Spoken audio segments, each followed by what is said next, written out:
trying to say too much. There's just a few things I want to say.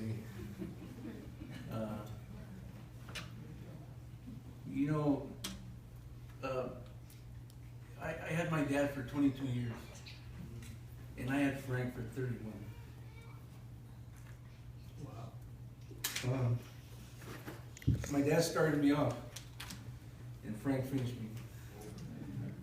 My dad taught me hard work. My dad taught me how to, take care of myself and stuff. And Frank helped me. My dad also taught me mechanical and some home repairs, but Frank, he refined me in that. He was the type of man that I don't care what it was he worked on. He studied it, and he looked and studied, and everything he put his hand to made it work. Just one story, I was going to put some tile down, and I was scared. I was 25 years old, 26 years old, and he goes, "Ray, don't be scared. You put that, just look at it and see what you want to do and do it." And I was still afraid. I go, "No, but I'm afraid about it." He goes, "If you mess it up, we start over again." And he got me going, and we did it. And he was always that way with me. Him and Frank and Pelon, I wanted to start playing golf. The same thing. Frank would always tell me, I don't care what kind of golf club you have. You could have $1,000 golf club or a $1 golf club. It's all how you use it. You use it right, and it'll work for you. I don't care who you are. And he would teach me. He taught me a lot of things. Frank taught me a lot of things.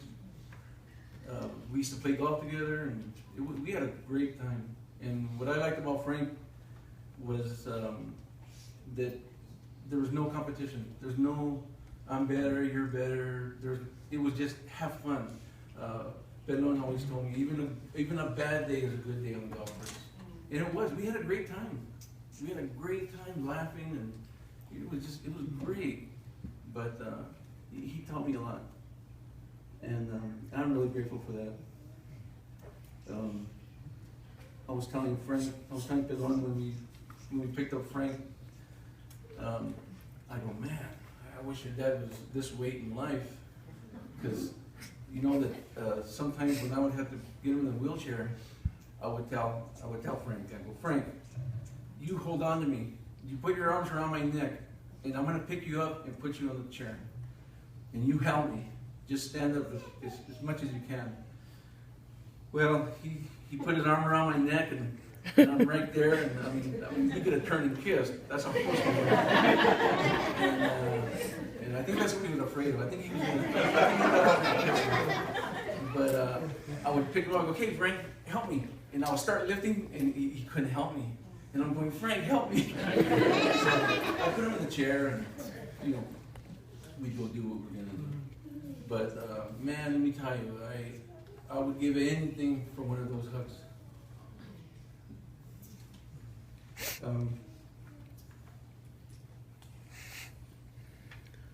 I would do it all over again.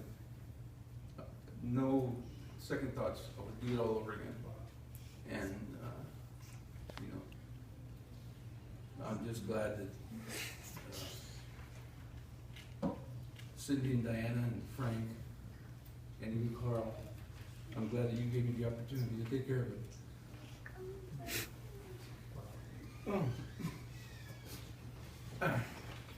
And his brothers.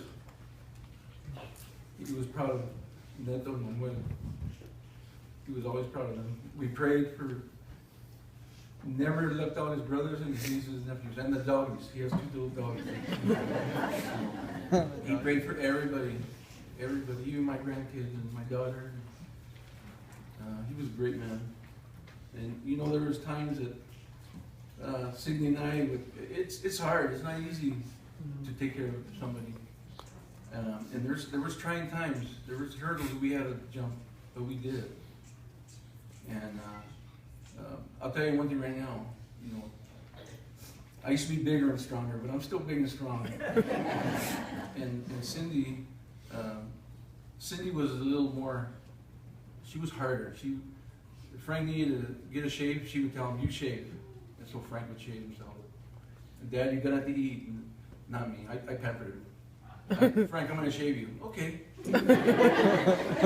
I'd shave him. He loved when I used to put the aqua valve on him and I'd massage his shoulders. And I babied him. He didn't do nothing to me. I did everything. And Cindy was more like, but I didn't understand Cindy. She wanted to keep him, doing whatever he had to do. But I stop and I think about all those trying times, and when people start coming over to the house to give us condolences, I remember Rita and them, everybody would come over and tell me, what a good job that we did and stuff. And I would like to take all the credit. We all would like to take all the credit, but you know what? If it wasn't for God, He's the one that gives us the strength and to move forward in whatever we do.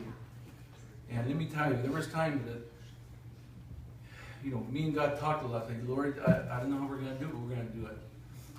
Whatever happens is going to happen. But, a long time ago, when Frank started getting sick, he thought he was going to have to be put into a home or whatever if he got real sick. And I got angry and I go, you know what? No, over my dead body. I go, if I have to take care of you, I'll take care of you to my last breath. And I did. Not all by myself, our family. Those days that Diana took him, and her dog had a ball with him. And he'd come back all full of hair.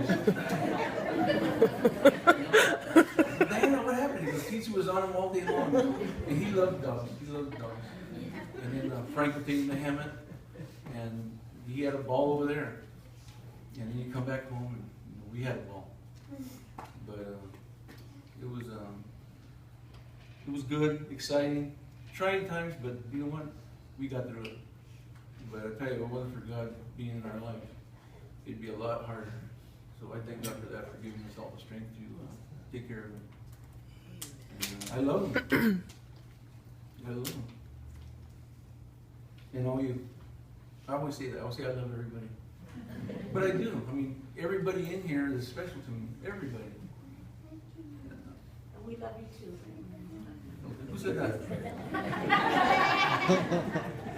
I'll give you that $10. Anyway, thank you. I know I talk a lot, but thank you very much for being excused. I want to thank Frankie for trusting me too, and taking care of him. Say I'd do it all over again. I'd do anything for him. And you know what? If it was one child at our house, I'd take care of her too. Me and her butted heads a lot, but you know what? At the end of the day, everything was good. And thank you all for coming. I appreciate it.